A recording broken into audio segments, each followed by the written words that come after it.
রাসূলুল্লাহ সাল্লাল্লাহু আলাইহি ওয়াসাল্লাম জিজ্ঞাসা করলেন, ও আখি জিবরাইল, ওরা কারা আমার উম্মতের সমস্ত মানুষগুলো যাদেরকে দেখা যাচ্ছে নিজেদের লম্বা লম্বা নখ দিয়ে, হাতের নখগুলো দিয়ে নিজেদের চেহারাকে রক্তাক্ত করে ফেলছে, আঁচ দিয়ে ফেলছে, ওরা কারা?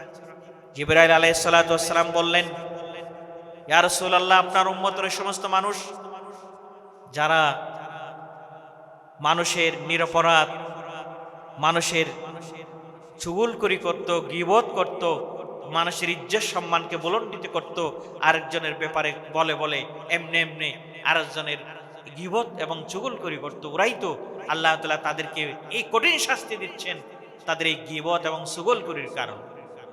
সম্মানিত হাজিরিন, এটি একটি বড় ব্যাধি, যেটা আমরা আরেকজনের ইজ্জত সম্মান বুলন্ডিত এমন কথাবার্তা আমরা আরেকজনের অনুপস্থিতিতে আমরা চর্চা করি। এটা মহাব্যাধি, মহারোগ।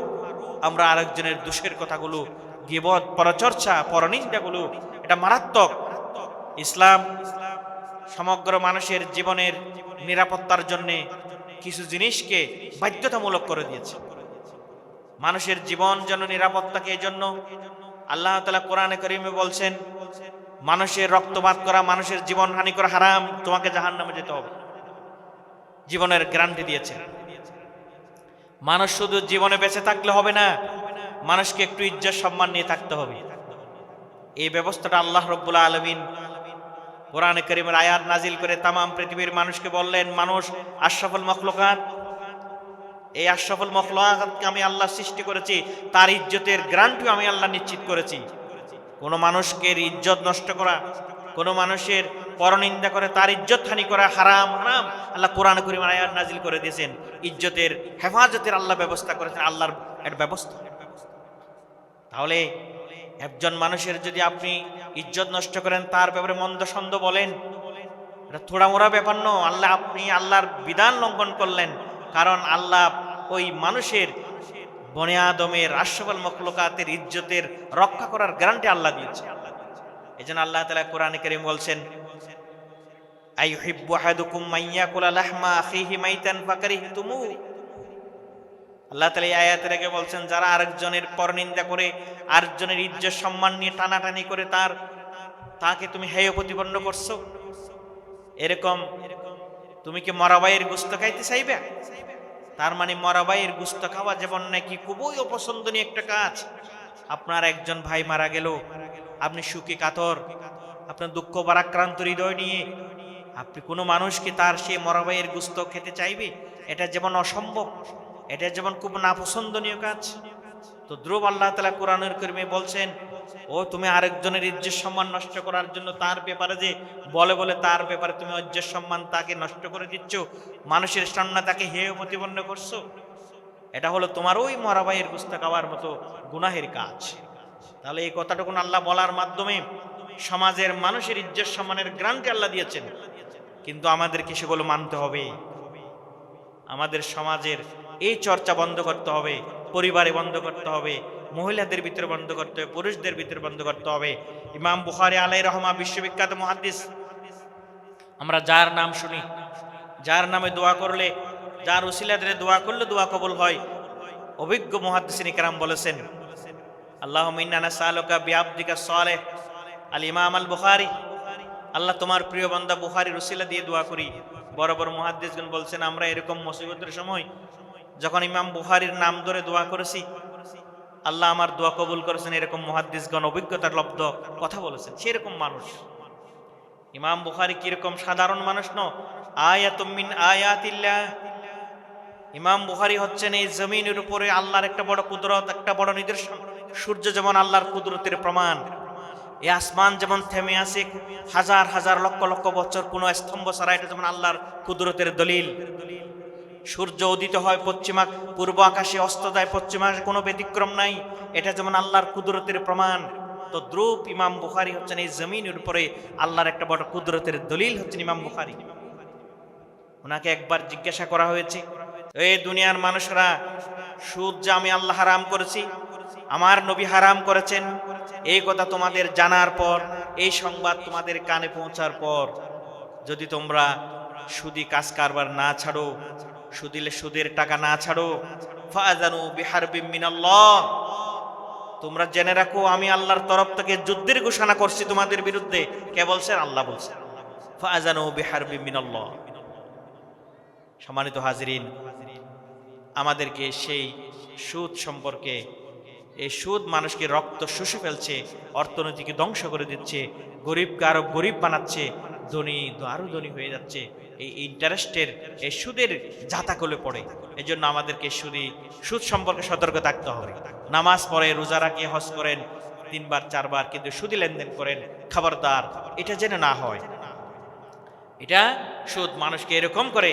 আল্লাহ তাআলা কোরআনে কারীমের জন্য বলছেন, অনেক আপনি দেখবেন বড় বড় মানুষ যারা সুদী লেনদেন করে অনেক টাকা পয়সার মালিক হয়, কিন্তু পরিশেষে অনেক টাকা পয়সা সরকার হয়ে আল্লাহ তাকে নিস্তেনাবুদ করে দেন।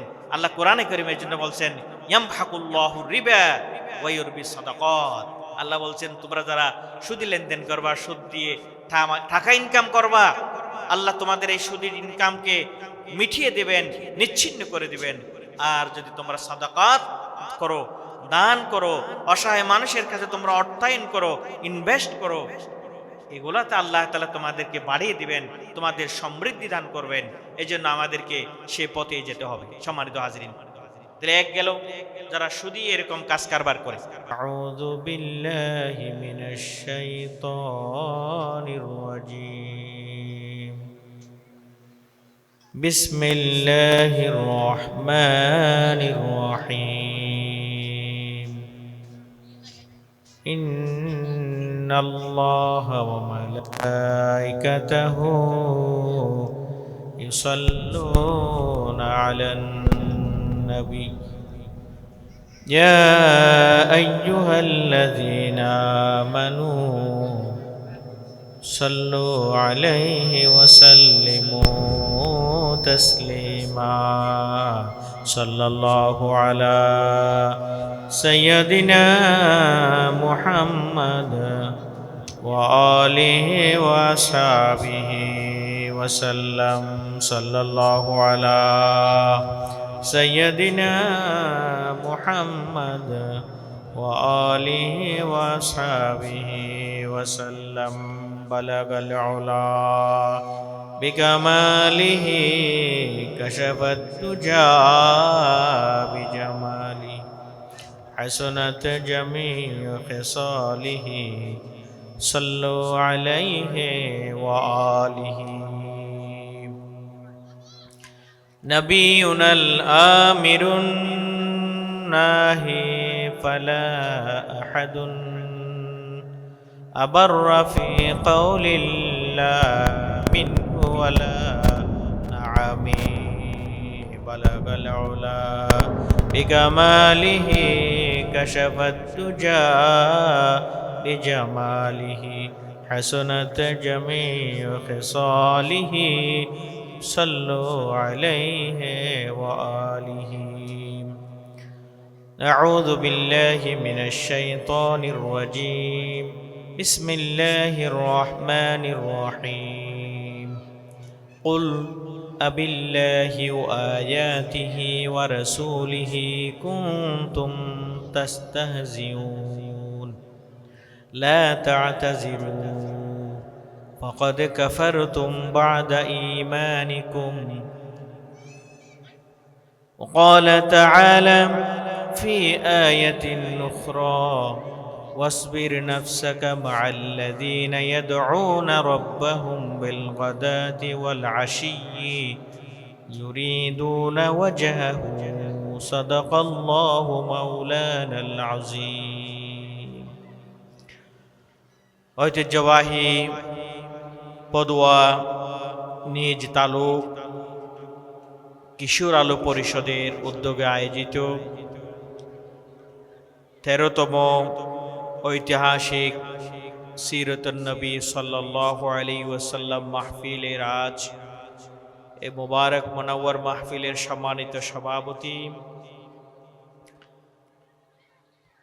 ইসলাম প্রচার সমিতি পার্বত্য জেলা বান্দরবনের সম্মানিত চেয়ারম্যান, অত্র কিশোর আলো পরিষদের সম্মানিত উপদেষ্টা, জনাব মোহাম্মদ ইসাক সাহেব হাফিজাহুল্লাহ, উদ্বোধক হিসাবে যিনি উপস্থিত রয়েছেন কিশোর আলো পরিষদের সংগ্রামী উপদেষ্টা আমার অত্যন্ত আপনজন জনাব আলিয়া ভাই, আজকের এই নূরানি ইমানি মাহফিলের প্রধান অতিথি হিসাবে আসর অলঙ্কৃত করার জন্যে যিনি আমরা অপেক্ষায় আছি, জননেতা আল্লাহ শাহজাহান চৌধুরী সাবেক এমপি, প্রধান মেহমান হিসাবে যিনি আসন অলঙ্কৃত করবেন জননেতা আলহাজ নাজমুল মুস্তাফা আমিন সাহেব, এরপরে প্রধান আলোচক হিসাবে ইনশাআল্লাহ আলোচনা পেশ করবেন দেশবিখ্যাত আলেম দ্বীন, প্রখ্যাত ইসলামের চিন্তাবিদ মুফতি মোহাম্মদ কাজী ইব্রাহিম সাহেব ঢাকা। আলোচনা পেশ করবেন ইনশাআল্লাহ ইসলামিক আলোচক মুহাদ্দিস মাওলানা মাহমুদুল হাসান সাহেব, মাওলানা এইচ এম হাবিবুল্লাহ মিসবাহ সাহেব সহ আরও অসংখ্য উলামা ইকরাম। বিশেষ মেহমান হিসেবে আরও দুইজন ভাই রয়েছেন, আলহাজ মোহাম্মদ নাসিরউদ্দিন। মেরাজ ইসরার এই মাসে আমরা আজকের এই পবিত্র মাহফিলে উপস্থিত হতে পেরে মহান রব্বুল ইজ্জতের দরবারে আমরা কলিমাত শুকর আদায় করি, আলহামদুলিল্লাহ আলহামদুলিল্লাহ।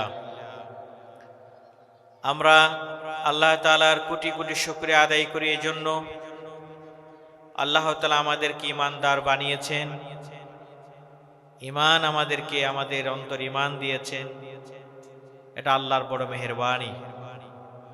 আল্লাহ শুধু আমাদেরকে ঈমানদার বানান নাই, আমাদেরকে শেষ নবী বিশ্বনবী মুহাম্মদ রাসূলুল্লাহ, সকলে বলেন সাল্লাল্লাহু আলাইহি ওয়াসাল্লামের উম্মত বানিয়েছেন। যেই নবীর উম্মত হওয়ার জন্যে অসংখ্য নবী আল্লাহর কাছে আকাঙ্ক্ষা পেশ করেছেন, আরজ করেছেন। আমরা রব্বুল আলামিনের কাছে কোনো আবেদন করি নাই, দরখাস্ত করি নাই, আল্লাহ নিজ দয়া মেহেরবানিতে আমাদেরকে শেষ নবীর উম্মত বানিয়েছেন, আলহামদুলিল্লাহ। সম্মানিত হাজিরিন, আমাদের নবী সাল্লাল্লাহু আলাইহি ওয়াসাল্লামকে আল্লাহ তাআলা কিয়ামত পর্যন্ত সমগ্র মানব মণ্ডলীর হেদায়েতের কাণ্ডারী হিসাবে, শেষ নবী হিসাবে, একমাত্র সর্বশ্রেষ্ঠ নবী হিসাবে আল্লাহ তাআলা দুনিয়াতে পাঠিয়েছেন। আমরা রাসূলের উম্মত হিসাবে আমরা ততদিন সুখ শান্তি, ইহকালীন কল্যাণ, পরকালীন মুক্তি, কবরের আযাব থেকে বাঁচতে পারবো যতদিন আমরা রাসূলুল্লাহ সাল্লাল্লাহু আলাইহি ওয়াসাল্লামের দেখানো পথে চলব, আমরা আল্লাহ রাসূলের সুন্নাহ আদর্শকে অনুসরণ করব, অনুকরণ করব, তখনই আমরা সুন্দর পথে থাকতে পারবো। সমাজে শান্তি আসবে, পরিবারে শান্তি, রাষ্ট্রে শান্তি আসবে একমাত্র আমরা যদি রাসূলুল্লাহ সাল্লাল্লাহু আলাইহি ওয়াসাল্লামের সে আদর্শের উপর চলি। আল্লাহ তাআলা আল্লাহ রাসূলের পর যে কোরআন আমরা পেয়েছি, যে হাদিসের ভান্ডার আমরা পেয়েছি, এগুলো আমাদের কাছে পৌঁছানোর জন্যে, দিন যে আমরা পেয়েছি, কোরআন যে আমরা পেয়েছি, এটাকে আমাদের পর্যন্ত পৌঁছানোর জন্যে আল্লাহর নবীর একদল উম্মত, একদল সাহাবী জীবনের ত্যাগ এবং কুরবানির মাধ্যমে আমরা এই দিন, এই ইসলাম আমরা পেয়েছি, এই আমানত আমরা আমাদের পর্যন্ত এসেছি। রাসূলুল্লাহ সাল্লাল্লাহু আলাইহি ওয়াসাল্লামের সেই ত্যাগ এবং কুরবানি বদৌলতে সাহাবায়ে কেরাম যে দিন আমাদের পর্যন্ত পৌঁছিয়েছেন, আল্লাহ তাআলা তাদের শানে, তাদের ইজ্জতে আল্লাহ তাআলা বলছেন, বিসমিল্লাহির রহমানির রহিম, ওয়াসবির মা'আল্লাযীনা ইয়াদউনা রাব্বাহুম বিল গাদাতি ওয়াল আশিয়্যি ইউরিদুনা ওয়াজহাহু। আল্লাহ তাআলা বলছেন, সাহাবায়ে কেরামদের ভিতরে তারা একদল ছিলেন রাসূলুল্লাহ সাল্লাল্লাহু আলাইহি ওয়াসাল্লাম থেকে দ্বীনকে জানার জন্যে ওহী নাজিল হলে এগুলা মুখস্থ করে কিভাবে এগুলো আরেকজনের কাছে পৌঁছানো যায় এই দায়িত্ব পালন করার জন্যে একদল মানুষ ছিলেন যারা খাবার দাবারের জন্য ঘরে যাইতেন না, পরিবার পরিজন তাদের ছিল না, তাদের ব্যবসা বাণিজ্য ছিল না, তাদের খাবারের টাইম হলে একবার খাবারের জন্য যাইতো, আবার মনে করতো যে আবার তারা ফিরে আসতো। এরকম ত্যাগ এবং কোরবানির মাধ্যমে আমরা এই দিন আমরা পেয়েছি। এর তাফসিরুল কোরআন যে আমরা মাহফিল আয়োজন করতেছি, সিরাত মাহফিল, আল্লাহ রসুলের জামানা থেকে একদল মানুষ এরকম দিনকে প্রচারের জন্যে, দিনের বাণী মানুষের কর্ণকুহরে পৌঁছে দেওয়ার জন্যে একদল মানুষ জীবন মরণ কষ্ট করেছে। তা আমরা আশা করি কিয়ামত পর্যন্ত এই যে দিন ইসলাম মানুষের কানে কানে, মানুষের ধারে ধারে পৌঁছাবে, একদল মানুষ এরকম ত্যাগ এবং কোরবানি করবে। পদুয়ারে কিশোর আলো এই পরিষদ 13টি বছর ধরে নিজেদের টাকা পয়সা, সময়, শ্রম, মেধা ব্যয় করে এলাকায় একটি মাহফিল করে। এদেরও উদ্দেশ্য হলো কোরআনের কথাগুলো যারা বলতে পারে তাদেরকে এখানে এনে কিছু কথা মানুষকে শোনানো। এভাবে 1 জন 2 জন 10 জন 5 জন, 1 বছরে কিছু মানুষ দিন সম্পর্কে ঈমান তাদের মজবুত হবে, মানুষের ভিতরে ঈমানি জজবা আসবে, মা বোনদের ভিতরে ঈমানি চেতনা সৃষ্টি হবে। আমি মনে করি কিশোর আলো পরিষদের ভাইরা যেন সাহাবায়ে কেরামদের যুগে যেমন একদল মানুষ প্রাণান্তকর চেষ্টা করত জীবন বাজি রেখে দিনকে কিভাবে পৌঁছিয়ে দেওয়া যায়। আল্লাহ তাআলার কাছে আমরা দোয়া করবো এই কিশোর আলো পরিষদের ভাইদের জন্য, আরো যারা যেখানে করে এরকম মাহফিল, আল্লাহ তাআলা সবাইকে যেন এই এরকম উদ্যোগের কারণে দুনিয়া আখিরাতের শ্রেষ্ঠ কামিয়াবি আল্লাহ তাদেরকে দান করেন। সবাই বলেন আমিন। রাসূলুল্লাহ সাল্লাল্লাহু আলাইহি ওয়াসাল্লামের সাহাবীরা এই দিনকে আমাদের কাছে পৌঁছানোর জন্য, দিনের বাণীকে আল্লাহ রাসূল তাদেরকে উদ্বুদ্ধ করলেন, একটা কথা বললেন। ক্বালা রাসূলুল্লাহ সাল্লাল্লাহু আলাইহি ওয়াসাল্লাম নদ্দারাল্লাহু ইমরান সামিয়া মাকালাতি ফাহাফিজাহা ওয়া আদ্দাহা। ও আল্লাহ, তুমি আমার উম্মতের ওই নরনারীর জীবনকে তুমি সুশোভিত করে দাও। ও আল্লাহ, আমার উম্মতের ওই নরনারীর জীবনকে তুমি কামিয়াবিতে ভরপুর করে দাও। তাদের জীবনকে যারা আমি নবীর একটা হাদিস, একটা বাণী শোনার পর এটা নিজে ধারণ করলো, এই বাণীকে আরেকজনের কাছে পৌঁছিয়ে দেওয়ার ব্যবস্থা করলো, আল্লাহ তুমি তাদের জীবনকে সুশোভিত করে দাও, সবুজ করে দাও, শান্তিময় করে দাও। রাসূল ১৫০০ বছর আগে এই জাতির মানুষের জন্য দোয়া করেছেন। সুবহানাল্লাহ। রাসূলের জুবান মোবারক দিয়ে কথা শোনার পর সাহাবায়ে কেরামদের ভিতরে একদল ছিলেন ৩০০ জন, কোনো সময় ১০০০ জন, ওনারা পড়ে থাকতেন শুনে। ওনারা যখন খাবারের টাইম হতো বাড়িতেও যাইতেন। ওখান থেকে ছিল হযরত আবু হুরায়রা রাদিয়াল্লাহু তাআলা আনহু, উনি নিজে বলতেছেন ওদের খাবারের টাইম হলে, ওনার তো ঘর বাড়ি ছিল না, সব সময় আল্লাহর নবী থেকে শিখবেও মানুষ বসে। তখন ওনারা বেহুশ হয়ে পড়ে থাকতেন ক্ষুধার যন্ত্রণায়। বাইরে গেলে মনে করতেন কিছুক্ষণ যদি বাইরে যাই তাহলে আস্তে আস্তে যদি আল্লাহর নবীর একটা হাদিস যদি আমি না জানি, জবান মোবারক দিয়ে একটা কথা যদি আমার কানে না শুনে, খাবারের চেয়ে এখানে পড়ে থাকা আমার জন্য ভালো। এরকম জীবন বাজি রেখে তারা দিন আমাদের কাছে পৌঁছে দিয়েছেন। ওনারা হচ্ছেন মুবাল্লিগুদ্দিন, দিনের আরেকজনের কাছে পৌঁছে দেওয়ার জিম্মাদার। এই জাতের মানুষের জন্য আল্লাহ তাআলা কোরআনে একটা আয়াত নাজিল করেছেন। সে আয়াতটা কি? আল্লাহ তাআলা বলছেন, হে নবী, আপনার দরবারে দিনকে বোঝার জন্যে, দিনকে মানুষের কাছে পৌঁছে দেওয়ার জন্যে আপনার জুবান মোবারকের কথাগুলো হৃদয়ে ধারণ করে মুখস্থ করে করে যারা রাত দিন পরিশ্রম করছে, পড়ে আছে, তারা শুধু আমি আল্লাহকে রাজি করার জন্য এই কাজটা যে করতেছে, ইয়া রাসূলুল্লাহ, আপনার দরবারে তারা যে সবসময় আছে, আপনি তাদের থাকাতে, তাদের অবস্থান করাতে আপনি কষ্ট নেবেন না, বরং আপনি তাদেরকে আগলিয়ে রাখেন। ওয়াসবির মাআল্লাযী ওয়াসবির নাফসাকা মাআল্লাযীনা ইয়াদউনা রাব্বাহুম বিল গাদাতি ওয়াল আশিয়্যি ইউরিদুনা ওয়াজহাহু। যারা রাত দিন সকাল সন্ধ্যা তারা আল্লাহকে ডাকে, আল্লাহর হুকুম মানার জন্য তারা প্রস্তুতি গ্রহণ করছে। এজন্য আল্লাহ রাব্বুল আলামিনের কাছে যারা দিনকে প্রচারের জন্য উদ্যোগ গ্রহণ করে, সহায়তা করে, আয়োজন করে আল্লাহর নবীর দোয়া তাদের জন্য হবে। এই জন্য আমরা আশা করবো এরকম মাহফিলের আয়োজন যারা করবে তাদের জন্য। সম্মানিত হাজরিন, রজব মাস, এই মেরাজের এই মাসে আল্লাহর নবী সাল্লাল্লাহু আলাইহি ওয়াসাল্লাম মহা যে যাত্রা, যে মুজিজা, মেরাজ থেকে এই রাত্রে রাসূলুল্লাহ সাল্লাল্লাহু আলাইহি ওয়াসাল্লাম কিছু আজীব ঘটনা প্রত্যক্ষ করেছিলেন। আমরা সেই ঘটনা থেকে কয়েকটা ঘটনা আজকে আলোচনা করব। আমাদের উদ্দেশ্য হলো রাসূলুল্লাহ সাল্লাল্লাহু আলাইহি ওয়াসাল্লামের সেই বিবরণ থেকে আমাদের ভিতরে যদি কোনো কমতি থাকে, ঘাটতি থাকে, আমরা যেন সেগুলো পুষিয়ে নিতে পারি, এবং সেই ঘটনা থেকে আমাদের ভিতরে সেই দোষগুলো যদি থাকে, আমরা যেন সেই দোষ থেকে নিজেকে বাঁচাইতে পারি।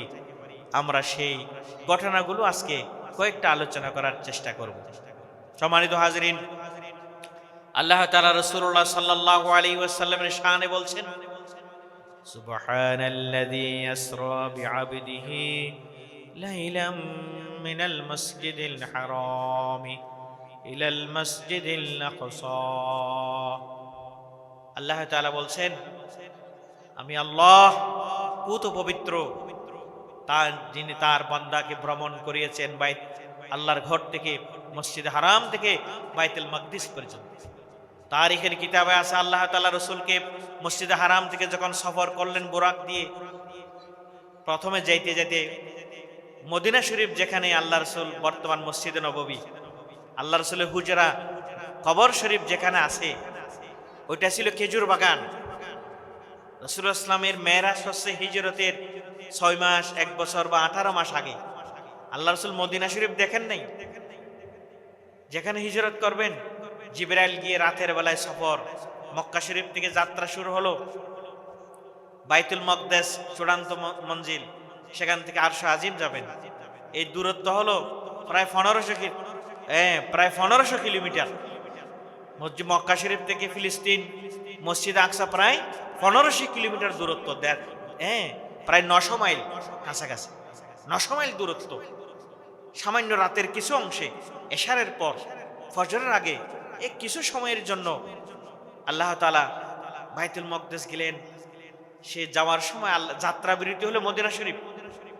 আল্লাহ রাসূল বলেন, খেজুর বাগান ছিল, সেখানে নামলেন, দেখলেন চারিদিকে খেজুর বাগান। জিবরাইল বললেন, ইয়া রাসূলুল্লাহ, এখানে 2 রাকাত নামাজ পড়ুন।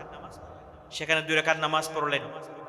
আল্লাহ তাআলা আল্লাহর নবীকে দেখাচ্ছেন, এই নবী, কিছুদিন পর এই সফর শেষ করে 3 মাস বা 6 মাস পর আপনাকে এই জায়গায় আসতে হবে, মদিনা শরীফ হিজরতের আগে।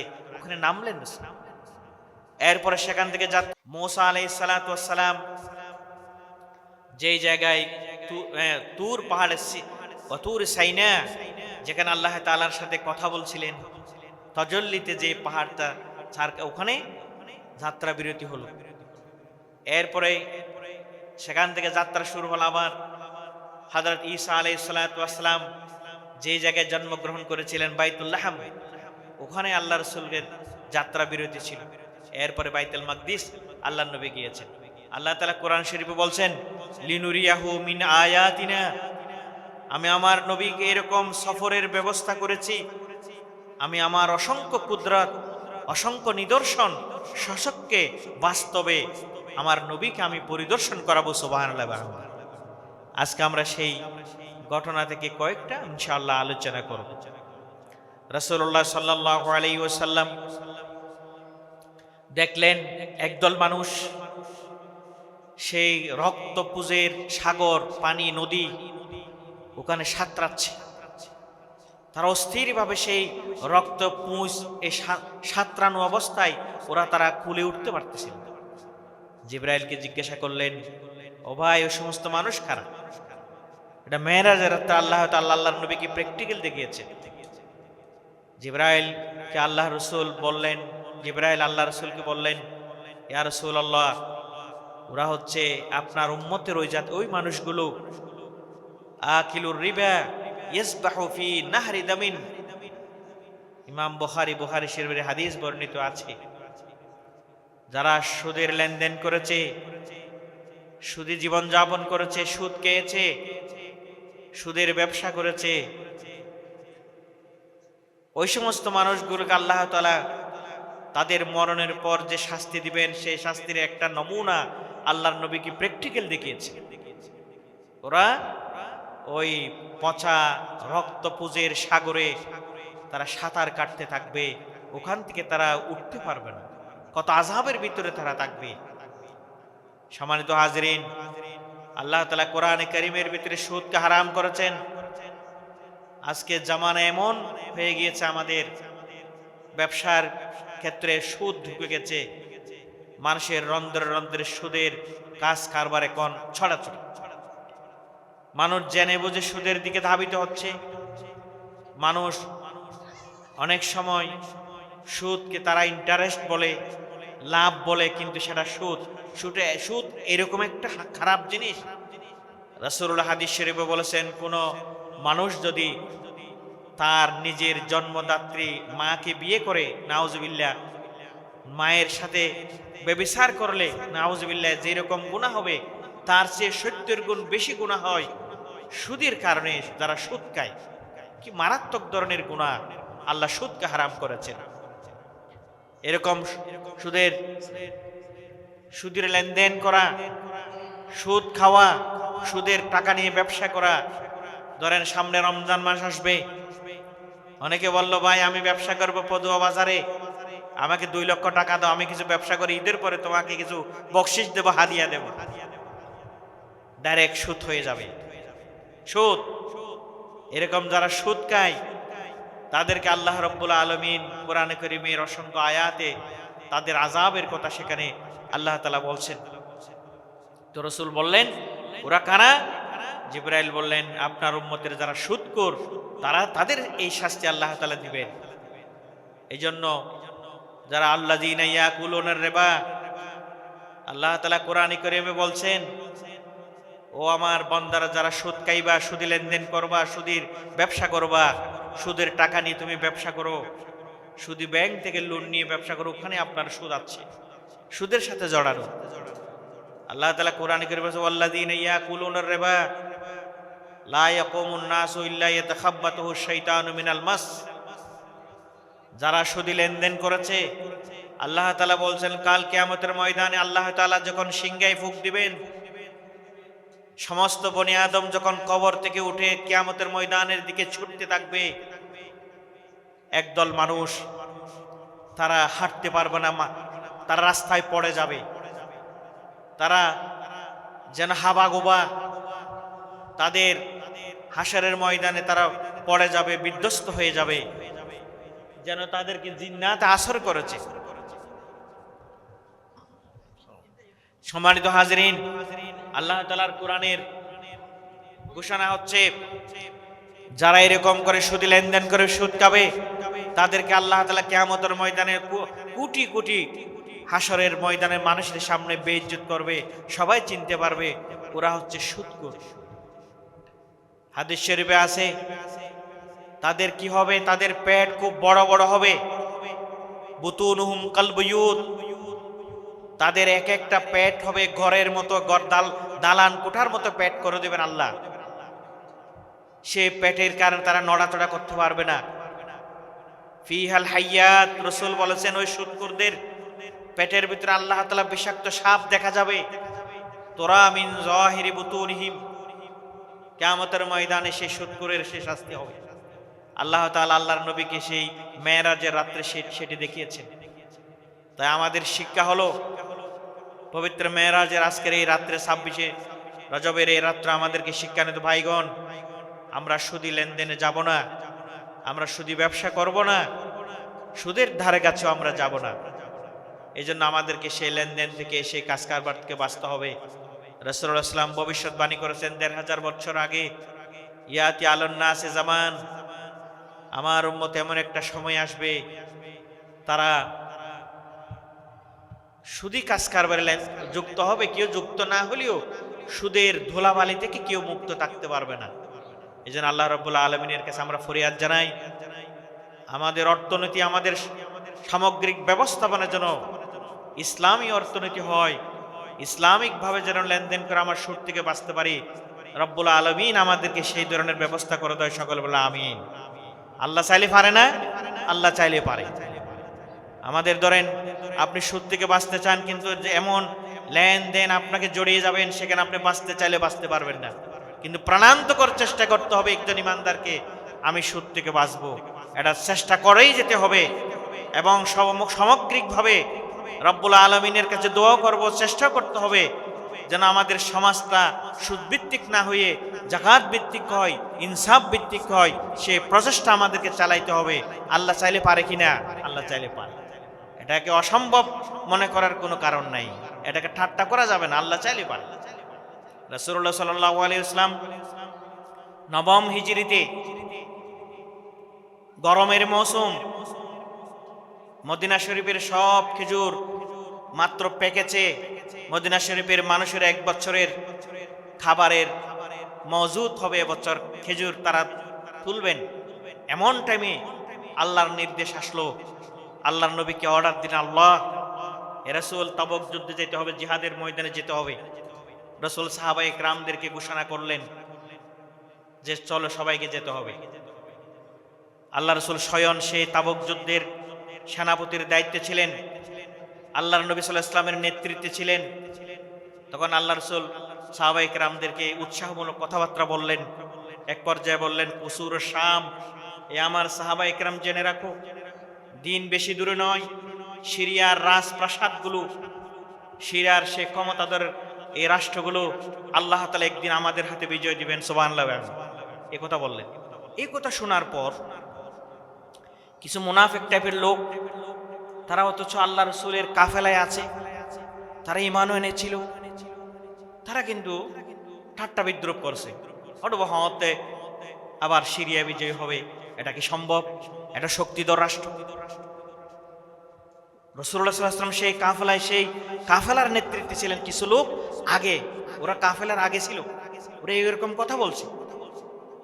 আল্লাহ রাসূল এই কথাকে তারা গল্প যখন বসছে, তারা একটু ঠাট্টা করছে। এটা তো রাসূল সাল্লাল্লাহু আলাইহি ওয়াসাল্লাম জানে না, কিন্তু আল্লাহ রাব্বুল আলামিন আরশ আজিমে আল্লাহ তাদের এই কথাগুলো শুনেছে।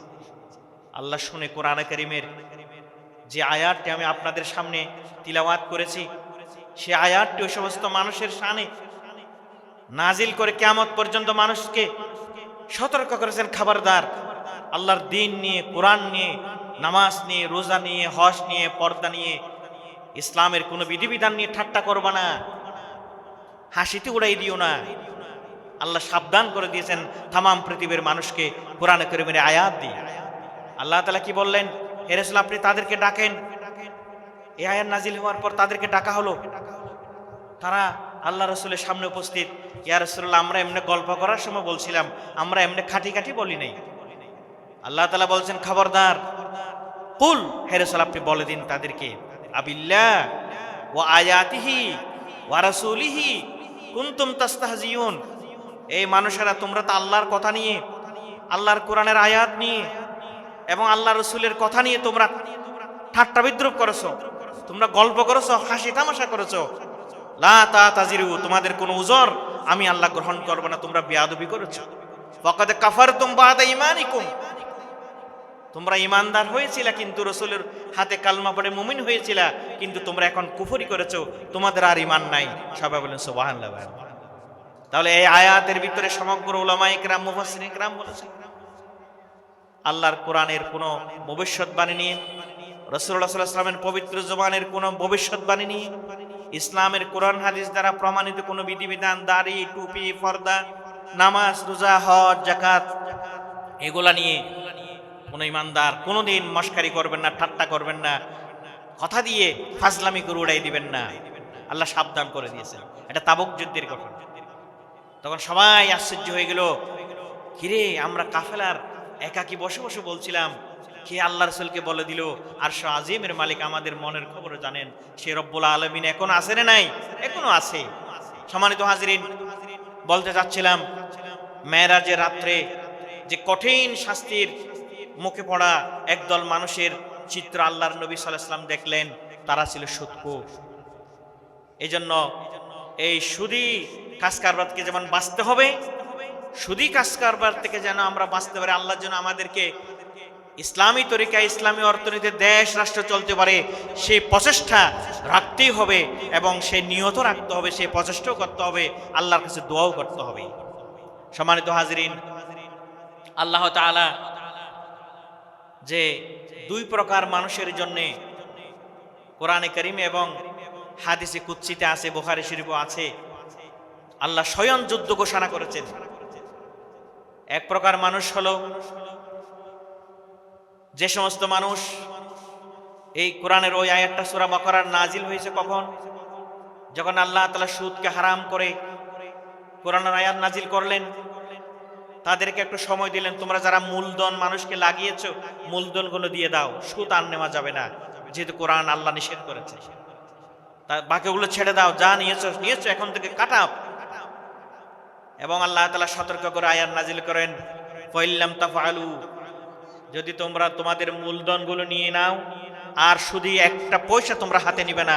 এই আয়াত নাজিল হওয়ার পর সাহাবায়ে কেরামদের ভিতরে যেহেতু এর আগে সুদ হারাম ছিল না, সুদ জায়েজ ছিল, এই আয়াত নাজিল হওয়ার পর তারা আর যার যতটুকু আছে সবকিছু ছেড়ে দিয়েছেন এবং আল্লাহ সতর্ক করেছেন, ফাইল্লাম তাফআলু, এই দুনিয়ার মানুষরা, সুদ যে আমি আল্লাহ হারাম করেছি, আমার নবী হারাম করেছেন, এই কথা তোমাদের জানার পর, এই সংবাদ তোমাদের কানে পৌঁছার পর যদি তোমরা সুদি কাজ কারবার না ছাড়ো, সুদের টাকা না ছাড়ো, ফাআযানু বিহারবিম মিনাল্লাহ, তোমরা জেনে রাখো আমি আল্লাহর তরফ থেকে যুদ্ধের ঘোষণা করছি তোমাদের বিরুদ্ধে। কে বলছেন? আল্লাহ বলছেন, ফাআযানু বিহারবিম মিনাল্লাহ। সম্মানিত হাজিরিন, আমাদেরকে সেই সুদ সম্পর্কে, এই সুদ মানুষকে রক্ত শুষে ফেলছে, অর্থনীতিকে ধ্বংস করে দিচ্ছে, গরিবকে আরো গরিব বানাচ্ছে, ধনী আরো ধনী হয়ে যাচ্ছে, এই ইন্টারেস্টের, এই সুদের জাতাকলে পড়ে। এই জন্য আমাদেরকে সুদ সম্পর্কে সতর্ক থাকতে হবে। নামাজ পড়ে, রোজা রাখে, হজ করেন 3 বার 4 বার, কিন্তু সুদী লেনদেন করেন, খবরদার এটা যেন না হয়। এটা সুদ মানুষকে এরকম করে। আল্লাহ তাআলা কোরআনে কারীমের জন্য বলছেন, অনেক আপনি দেখবেন বড় বড় মানুষ যারা সুদী লেনদেন করে অনেক টাকা পয়সার মালিক হয়, কিন্তু পরিশেষে অনেক টাকা পয়সা সারকার হয়ে আল্লাহ তাকে নিস্তেনাবুদ করে দেন। আল্লাহ কোরআনে কারীমের জন্য বলছেন, ইয়ামহাকুল্লাহু রিবা ওয়া ইউরবি সাদাকাত। আল্লাহ বলছেন, তোমরা যারা সুদী লেনদেন করবা, সুদ দিয়ে টাকা ইনকাম করবা, আল্লাহ তোমাদের এই সুদের ইনকামকে মিটিয়ে দেবেন, নিচ্ছিন্ন করে দিবেন। আর যদি তোমরা সাদাকাত করো, দান করো, অসহায় মানুষের কাছে তোমরা অর্থায়ন করো, ইনভেস্ট করো, এগুলাতে আল্লাহ তাআলা তোমাদেরকে বাড়িয়ে দিবেন, তোমাদের সমৃদ্ধি দান করবেন। এই জন্য আমাদেরকে সে পথে যেতে হবে। সম্মানিত হাজিরিন, তাহলে এক গেল যারা সুদী এরকম কাজ কারবার করে।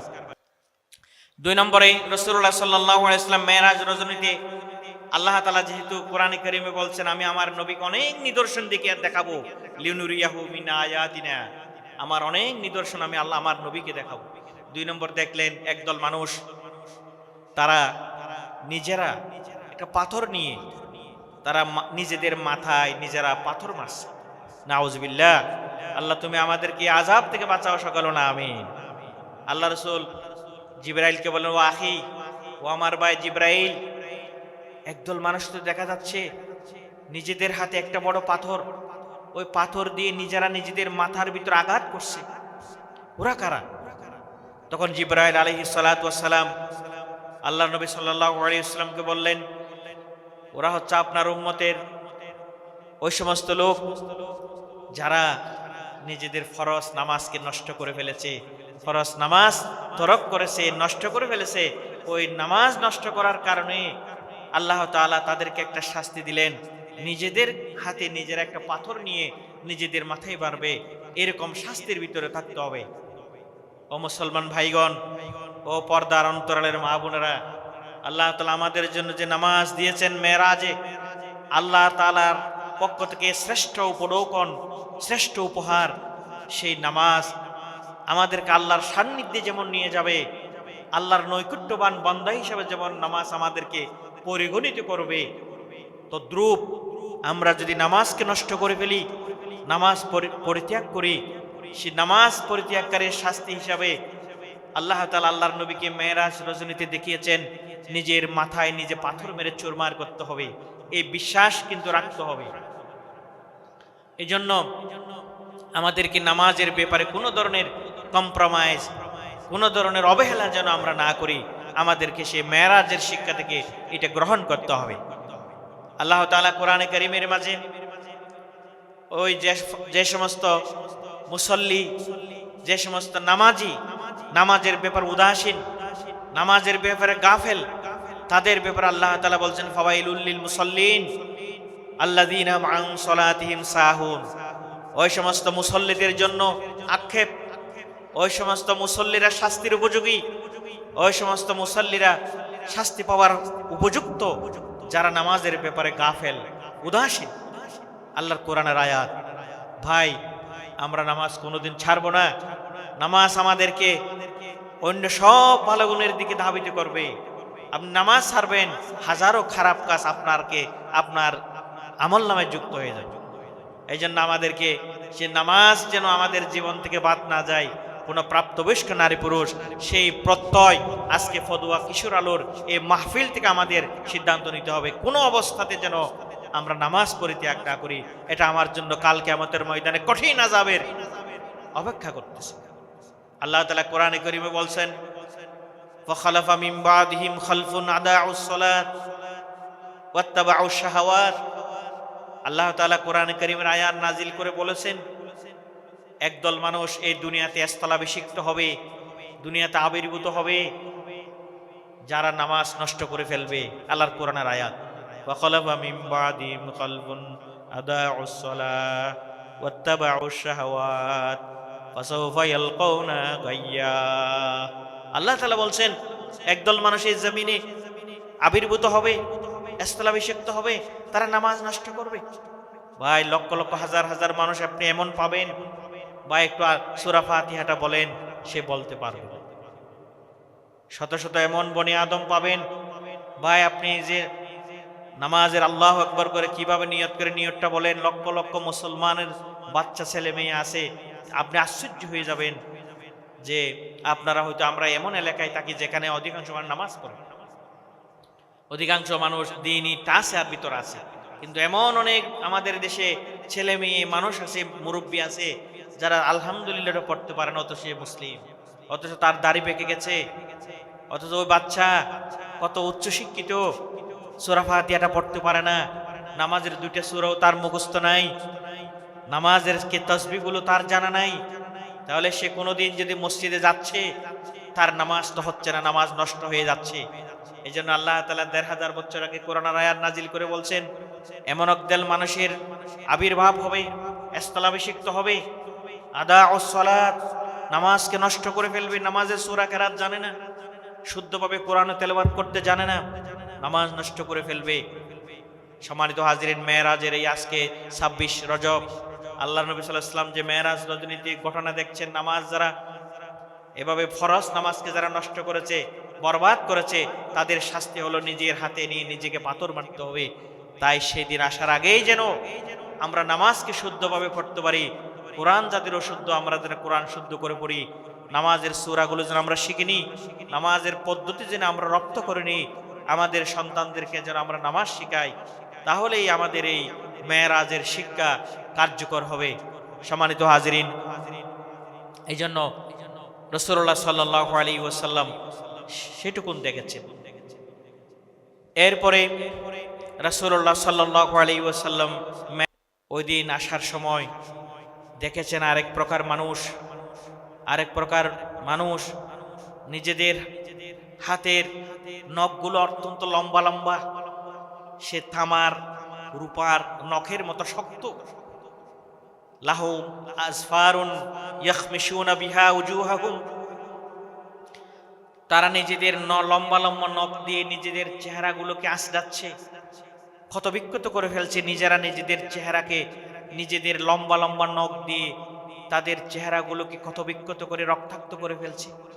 রাসূলুল্লাহ সাল্লাল্লাহু আলাইহি ওয়াসাল্লাম জিজ্ঞাসা করলেন, ও আখি জিবরাইল, ওরা কারা আমার উম্মতের সমস্ত মানুষগুলো যাদেরকে দেখা যাচ্ছে নিজেদের লম্বা লম্বা নখ দিয়ে, হাতের নখগুলো দিয়ে নিজেদের চেহারাকে রক্তাক্ত করে ফেলছে, আঁচড়িয়ে ফেলছে, ওরা কারা? জিবরাইল আলাইহিস সালাতু ওয়াস সালাম বললেন, ইয়া রাসূলুল্লাহ, আপনার উম্মতের সমস্ত মানুষ যারা মানুষের নিরপরাধ মানুষের চুগলখড়ি করত, গীবত করত, মানুষের ইজ্জত সম্মানকে বুলন্ডিত করত, আরেকজনের ব্যাপারে বলে বলে এমনি এমনি আরেকজনের গীবত এবং চুগলখড়ি করত। ওরাই তো আল্লাহ তাআলা তাদেরকে এই কঠিন শাস্তি দিচ্ছেন তাদের এই গীবত এবং চুগলখড়ির কারণ। সম্মানিত হাজিরিন, এটি একটি বড় ব্যাধি, যেটা আমরা আরেকজনের ইজ্জত সম্মান বুলন্ডিত এমন কথাবার্তা আমরা আরেকজনের অনুপস্থিতিতে আমরা চর্চা করি। এটা মহাব্যাধি, মহারোগ। আমরা আরেকজনের দোষের কথাগুলো, গীবত, পরচর্চা, পরনিন্দাগুলো, এটা মারাত্মক। ইসলাম সমগ্র মানুষের জীবনের নিরাপত্তার জন্য কিছু জিনিসকে বাধ্যতামূলক করে দিয়েছে। মানুষের জীবন যেন নিরাপত্তাকে, এই জন্য আল্লাহ তাআলা কোরআনে কারীমে বলছেন, মানুষের রক্তপাত করা, মানুষের জীবন হানি করা হারাম, তোমাকে জাহান্নামে যেতে হবে। জীবনের গ্যারান্টি দিয়েছেন। মানুষ শুধু জীবনে বেঁচে থাকলে হবে না, মানুষকে একটু ইজ্জত সম্মান নিয়ে থাকতে হবে। এই ব্যবস্থাটা আল্লাহ রাব্বুল আলামিন কোরআনে কারীমের আয়াত নাজিল করে তামাম পৃথিবীর মানুষকে বললেন, মানুষ আশরাফুল মাখলুকাত, এই আশরাফুল মাখলুকাতকে আমি আল্লাহ সৃষ্টি করেছি, তার ইজ্জতের গ্যারান্টিও আমি আল্লাহ নিশ্চিত করেছি। কোন মানুষকে ইজ্জত নষ্ট করা, কোন মানুষের পরনিন্দা করে তার ইজ্জত হানি করা হারাম, হারাম। আল্লাহ কোরআনে কারীমের আয়াত নাজিল করে দিয়েছেন, ইজ্জতের হেফাজতের আল্লাহ ব্যবস্থা করেছেন, আল্লাহর এর ব্যবস্থা। তাহলে একজন মানুষের যদি আপনি ইজ্জত নষ্ট করেন, তার ব্যাপারে মন্দ সন্দ বলেন, এটা থোড়া মোড়া ব্যাপার নয়। আল্লাহ, আপনি আল্লাহর বিধান লঙ্ঘন করলেন, কারণ আল্লাহ ওই মানুষের বনে আদমের আশরাফুল মাখলুকাতের ইজ্জতের রক্ষা করার গ্যারান্টি আল্লাহ দিয়েছে। এজন্য আল্লাহ তাআলা কোরআনে কারীম বলছেন, আইয়ুহিব্বু আহাদুকুম মাইয়াকুলা লাহমা আখিহি মাইতান ফাকারিহতুমু। আল্লাহ তাআলা এই আয়াতের আগে বলছেন, যারা আরেকজনের পরনিন্দা করে, আরেকজনের ইজ্জত সম্মান নিয়ে টানাটানি করে তাকে তুমি হেয় প্রতিপন্ন করছো, এরকম তুমি কি মরাবাইয়ের গোশত খাইতে চাইবে? তার মানে মরাবাইয়ের গোশত খাওয়া যেমন নাকি খুবই অপছন্দনীয় একটা কাজ। আপনার একজন ভাই মারা গেল, আপনি সুখী কাতর, আপনার দুঃখ ভারাক্রান্ত হৃদয় নিয়ে আপনি কোনো মানুষকে তার সে মরাবাইয়ের গোশত খেতে চাইবে? এটা যেমন অসম্ভব, এটা যেমন খুব নাপছন্দনীয় কাজ। তো দ্রুব আল্লাহ তাআলা কোরআনের কারীমে বলছেন, ও তুমি আরেকজনের ইজ্জত সম্মান নষ্ট করার জন্য তার ব্যাপারে যে বলে বলে তার ব্যাপারে তুমি ইজ্জত সম্মান তাকে নষ্ট করে দিচ্ছ, মানুষের সামনে তাকে হেয় প্রতিপন্ন করছো, এটা হলো তোমার ওই মরাবাইয়ের গোশত খাওয়ার মতো গুনাহের কাজ। তাহলে এই কথাটুকুন আল্লাহ বলার মাধ্যমে সমাজের মানুষের ইজ্জত সম্মানের গ্যারান্টি আল্লাহ দিয়েছেন। কিন্তু আমাদেরকে সেগুলো মানতে হবে। আমাদের সমাজের এই চর্চা বন্ধ করতে হবে, পরিবারে বন্ধ করতে হবে, মহিলাদের ভিতরে বন্ধ করতে হবে, পুরুষদের ভিতরে বন্ধ করতে হবে। ইমাম বুখারী আলাইহির রহমা বিশ্ববিখ্যাত মুহাদ্দিস, আমরা যার নাম শুনি, যার নামে দোয়া করলে, যার উসিলাতে দোয়া করলে দোয়া কবুল হয়, অভিজ্ঞ মুহাদ্দিসিন কিরাম বলেছেন, আল্লাহুম্মা ইন্না নাসআলুকা বিআবদিকা সালেহ আল ইমাম আল বুখারী, আল্লাহ তোমার প্রিয় বান্দা বুখারীর উসিলা দিয়ে দোয়া করি। বড় বড় মুহাদ্দিসগণ বলছেন, আমরা এরকম মুসিবতের সময় যখন ইমাম বুখারীর নাম ধরে দোয়া করেছি, আল্লাহ আমার দোয়া কবুল করেছেন। এরকম মুহাদ্দিসগণ অভিজ্ঞতার লব্ধ কথা বলেছেন। সেরকম মানুষ ইমাম বুখারী কিরকম সাধারণ মানুষ নয়, আয়াতুম মিন আয়াতিল্লাহ। ইমাম বুখারী হচ্ছেন এই জমিনের উপরে আল্লাহর একটা বড় কুদরত, একটা বড় নিদর্শন। সূর্য যেমন আল্লাহর কুদরতের প্রমাণ, এই আসমান যেমন থেমে আছে হাজার হাজার লক্ষ লক্ষ বছর কোনো স্তম্ভ ছাড়া, এটা যেমন আল্লাহর কুদরতের দলিল। সূর্য উদিত হয় পশ্চিমা, পূর্ব আকাশে অস্ত যায় পশ্চিমা, কোনো ব্যতিক্রম নাই, এটা যেমন আল্লাহর কুদরতের প্রমাণ। তো দ্রুপ ইমাম বুখারী হচ্ছেন এই জমিনের উপরে আল্লাহর একটা বড় কুদরতের দলিল হচ্ছেন ইমাম বুখারী। ওনাকে একবার জিজ্ঞাসা করা হয়েছে, উনি কোনোদিন কোনো মানুষের দোষের কথা তিনি বলেন নাই। উনি বলছেন, মাকতাবতু আহাদান মুনযু আলিমতু আন্নাল গীবাতা হারাম। আমি বুখারী মুহাম্মদ, ওনার নাম ছিল মুহাম্মদ, আমি মুহাম্মদ যেদিন জেনেছি কোরআনের আয়াত পড়ে যে গীবত, আরেকজনের দোষ বর্ণনা করে ইজ্জত নষ্ট করা হারাম, একথা আমি বুখারী যেদিন জেনেছি, আমি এরপর দিন থেকে আর কোনোদিন আমি আমার জবান দিয়ে পরনিন্দা, মানুষের দোষের কথা আমি বলি নাই। সুবহানাল্লাহ। তাহলে আমাদেরকে ভাইরা, আমাদেরকেও আল্লাহ রাসূলুল্লাহ সাল্লাল্লাহু আলাইহি ওয়াসাল্লাম এই ঘটনা থেকে আমরা বুঝতে পারি, এরকম করলে আমাদের জন্য সেই শাস্তি অপেক্ষা করবে। এটা যদি আমরা প্র্যাকটিস করি তাহলে এরকম বলার মাধ্যমে মানুষে মানুষে কলহ হয়, মানুষে মানুষের সম্পর্ক নষ্ট হয়। এই পরনিন্দা আপনি একটা কথা এখানে ছেড়ে দিলেন, ফেসবুকে বলে দিলেন, অত কোনো মজলিসে বলে দিলেন, ওই 5-10 জন বিভ্রান্ত হয়ে গেল, তারা মাইন্ড চেঞ্জ করে ফেললো, তারা ওই ব্যক্তিটা ক্ষতিগ্রস্ত হলো, ভুল বোঝাবুঝি সৃষ্টি হলো, হানাহানির রূপ ধারণ করলো।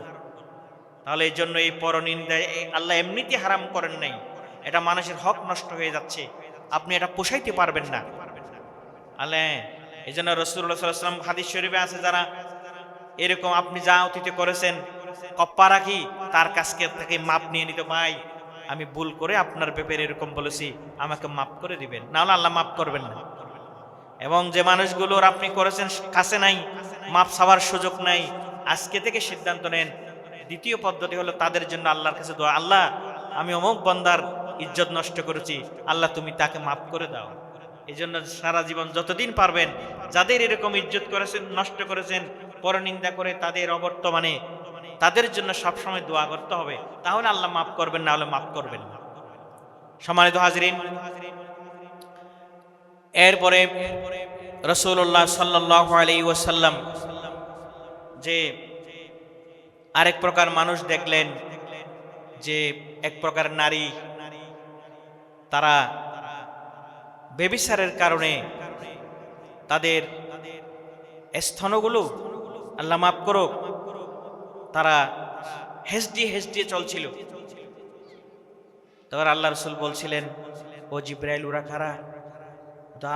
ওরা হচ্ছে ওই ব্যভিচারী নারী, যারা পরপুরুষের সামনে জানার সুযোগ করে দিয়েছে।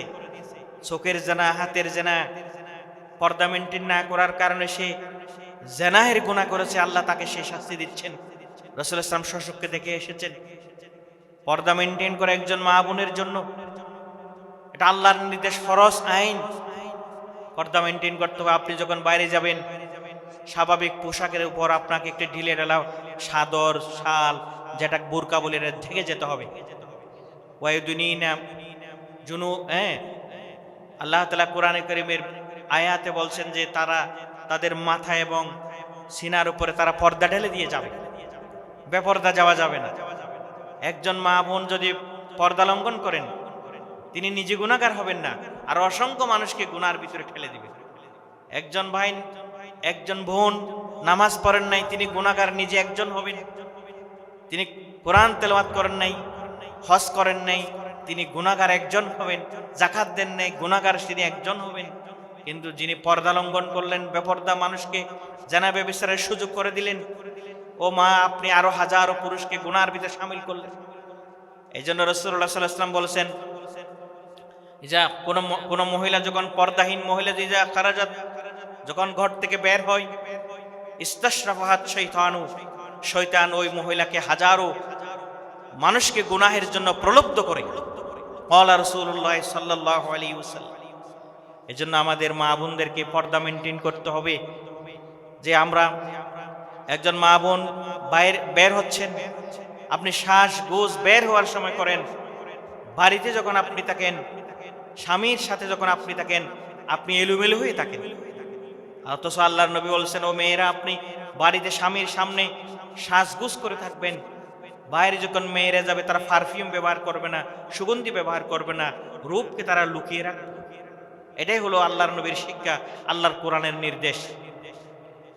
আর রাসূলুল্লাহ সাল্লাল্লাহু আলাইহি ওয়াসাল্লাম বলেছেন যে মহিলাদের ওয়াজিনাতুহা আল্লাউন, হাদিসের কথা হলো মহিলারা সাজগুজ করবে, তারা কালার কাপড় চোপড় পরবে, কিন্তু পারফিউম ব্যবহার করা, যেটা আপনি একজন মহিলা হেঁটে যাচ্ছে সুগন্ধি রাস্তায়, আরেকজন পরপুরুষের সামনে আসলো, তার জেনার গুনাহ হবে, জেনা ব্যভিচারের গুনাহ। তাহলে সেই গুনাহের সয়লাব থেকে বাঁচতে হলে আমাদেরকে পর্দা, মা বোনদেরকে পর্দার সেই বিধান রক্ষা করতে হবে। আল্লাহ তাআলা কোরআনে কারীমে মা বোনদের জন্য স্পেশাল ভাবে কোরআনে কারীমের সূরা নূর, একটা নূর নামে, নূর মানে আলু, এই যে কিশোর আলু, একটা সূরা আছে সূরাতুন নূর। এই নূর সূরার ভিতরে আল্লাহ তাআলা মহিলাদেরকে, মা বোনদের জন্য স্পেশাল বলেছেন। আল্লাহ তাআলা কোরআনে কারীমের অসংখ্য বিধান পুরুষদেরকে সম্বোধন করে মা বোনদেরকে শামিল করেছেন।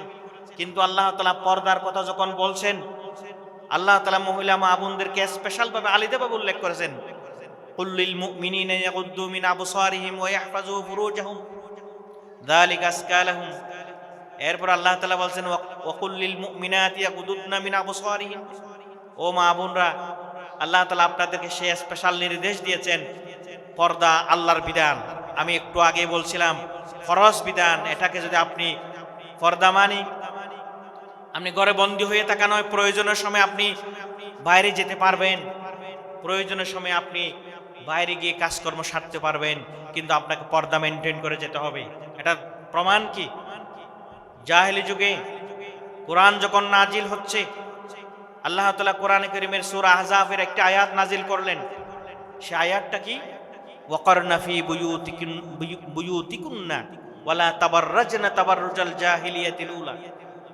আল্লাহ তাআলা বললেন, নারীরা ঘরের ভিতরে থাকবে এবং তারা জাহেলি যুগের মহিলাদের মতো বিশৃঙ্খল হয়ে রাস্তায় বের হবে না। এই আয়াত নাজিল হওয়ার পর সাহাবায়ে কেরামদের ভিতরে যারা মহিলা সাহাবী ছিলেন, ওনারাও রসুলের দরবারে এসেছেন, মসজিদে নববীতে এসেছেন, প্রয়োজনের সময় মদিনা শরীফে বের হয়েছে। তাহলে কি বোঝা যায়? এই আয়াত দ্বারা মহিলাদেরকে ঘরে ছাদ দেয়ালের ভিতরে বন্দী রাখার কথা বলা হয় নাই, প্রয়োজনের সময় তারা বের হতে পারবে। বের হওয়া যদি নিষেধ হইতো, এই আয়াত নাজিল হওয়ার পর মদিনার কোন রাস্তাঘাটে রাসূলুল্লাহ সাল্লাল্লাহু আলাইহি ওয়াসাল্লাম মহিলাদেরকে দেখলে সহ্য করতেন না, নিষেধ করতেন। তার মানে কি? মহিলাদেরকে পর্দা মানি ও মা বোনরা, আপনাদেরকে ইসলাম একদম ঘরের ভিতরে আটকে রাখছে, আপনাদের অধিকার ছিন্ন করছে, এ কথা নয়। বরং কথা হলো, আপনার পর্দা আপনার শালীনতার প্রমাণ। পর্দা আপনার ইজ্জত সম্মানকে বাড়িয়ে দিবে, মানুষের সুখে সম্মান এনে দিবে। আপনি পর্দাহীন নারীর প্রতি মানুষের সম্মান বোধ থাকে না। এজন্য আমাদেরকে এই পর্দাহীনতার ক্ষেত্রে পুরুষরাও এক প্রকার দায়ী। যে সমস্ত ইউরোপ কান্ট্রিতে বেপর্দা একদিনে আসে নাই, মহিলারা যখন জানলো পুরুষেরা একটু খোলামেলা কাপড় পছন্দ করে, তারা একটু খোলামেলা, ওরা বললো যে আরেকজন আরেকটা বেশি করলে তারা বেশি পছন্দ করে, তখন এই কাপড় চোপড় ফেলে দিয়ে ইউরোপ কান্ট্রিগুলো পর্দাহীনতার ভিতরে তারা ডুবে গিয়েছে। এই জন্য মা বোনদেরকে মেরাজ রজনীতে আল্লাহর নবী যে দেখে এসেছেন, জানাবে বিচারের কারণে নারীদের শাস্তি দিচ্ছে। সম্মানিত হাজরিন, আর 4 মিনিট সময় আছে। বুখারী শরীফে আছে, রাসূলুল্লাহ সাল্লাল্লাহু আলাইহি ওয়াসাল্লাম বললেন, মেরাজের হাদিস বর্ণনা করতে গিয়ে, ইত্তালাতু ফিল জান্নাহ, আল্লাহ রাসূল বলেন, ও আমার সাহাবায়ে কেরাম, আমি জান্নাতে উকি মেরে দেখেছি, জান্নাতকে আমি দেখে এসেছি। সুবহানাল্লাহ ওয়া বিহামদি।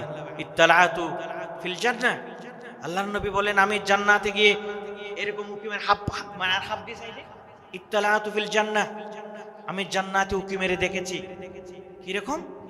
ফাইজান আকসারুহু আল ফুকরা, আমি জান্নাতে দেখলাম, আমার জান্নাতে আমার উম্মতের অধিকাংশ গরিব মানুষগুলো জান্নাতে আমি দেখতে পেয়েছি। সুবহানাল্লাহ ওয়া বিহামদি। তাহলে কি বোঝা যায়? ধন দৌলত ক্ষমতা আল্লাহর কাছে প্রিয় হওয়ার দলিল নয়। গরিব মানুষগুলো যারা ঈমান আমল ঠিক আছে, তাদের যেহেতু গুনাহ কম, আল্লাহ রাসূল বলেন, আমি গরিব মানুষদেরকে অধিকাংশ জান্নাতে দেখেছি। এরপরে ওয়াত্তালাতু ফিন্নার, আমি জাহান্নামে একটু উকি মেরে দেখেছি।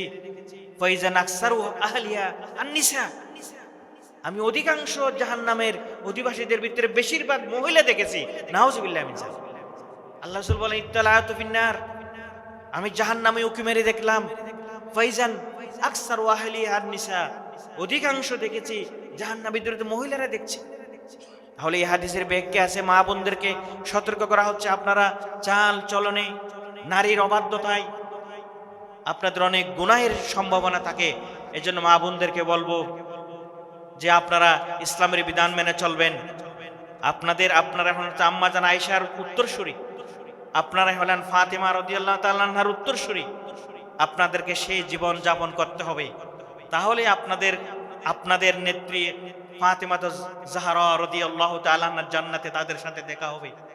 আর মা বোনরা যদি সাল্লাত খামসান, আল্লাহ রাসূল বলেন, মা বোনরা যদি পর্দা মেনটেন করে, 5 ওয়াক্ত নামাজ পড়ে, স্বামীর বৈধ আনুগত্য করে। আজকে আমরা মা বোনদের একটা অভ্যাস হলো যে মোবাইল স্বামী আসলে তাদেরকে সানন্দে গ্রহণ করা, তাকে সেবা করা, স্বামীর সামনে সাজগুজ করা, এগুলো মহিলারা বাদ দিচ্ছে। বাইরে যাওয়ার সময় সাজগুজ বেশি, পারফিউম লাগানো, অথচ সেটা জেনার গুনাহ হবে। এবং স্বামীর চেয়ে অন্য কোনো আত্মীয় স্বজনের প্রতি তার আচরণ ভালো করে, স্বামীর প্রতি আচরণ ভালো করার অনেক অভিযোগ আজকে মানুষগুলো উলামায়ে কেরামদের কাছে এসে এরকম করে। তাহলে মা বোনদেরকে সাবধান হতে হবে। অথচ আল্লাহ রাসূল আপনাদেরকে ভবিষ্যৎবাণী করেন, আপনারা যদি স্বামীর আনুগত্য করেন, স্বামীর সান্নিধ্যে আপনারা যদি সানন্দে তাদের সাথে কথাবার্তা, বৈধ আদেশগুলো মেনে চলেন, 5 ওয়াক্ত নামাজ পড়েন, রমজানের রোজা রাখেন, আপনি জান্নাতের যে কোনো দরজা দিয়ে যেতে পারবেন। তাই আসুন কিশোর আলো পরিষদের ভাইরা, আজকে যে এত সুন্দর আয়োজন করেছেন, আমাকে দুটো কথা বলার জন্য দাওয়াত দিয়েছেন, কথা বলার সুযোগ দিয়েছেন, আমি তাদেরকেও ধন্যবাদ জানাই। আল্লাহ তাআলা তাদেরকে দুনিয়া আখিরাতের কামিয়াবি দান করুক। এবং এই সমস্ত এলাকার ভাই বন্ধুগণ আর্থিক সহযোগিতা দিয়েছেন, এত সুন্দর প্যান্ডেলের আয়োজন করেছেন, তাদেরকেও আল্লাহ তাআলা যেন নেয়ামল বদল দান করেন। সবাই বলেন আমিন। এবং পরিশেষে গত বছর এখানে আসছিলাম, আমাদের পদুয়ার সমস্ত উলামায়ে কেরামের আপনজন মৌলানা শামসুদ্দিন রহমতুল্লাহ আলাই, তিনি আজকে আমাদের মাঝে নাই, আরও অসংখ্য মানুষ চলে গিয়েছেন। আমরা সকলের জন্য দোয়া করব এবং সকলের নাজাতের উসিলা যেন এই মাহফিল হয় আল্লাহর কাছে ফরিয়াদ রাখবো। সকলেই আমার জন্য দোয়া করবেন। আল্লাহ তাআলা আমাদের আমল করার তৌফিক দান করুক, আমিন। ওয়া আখিরু দাওয়ানা আলহামদুলিল্লাহ। আসসালামু আলাইকুম ওয়া রাহমাতুল্লাহ।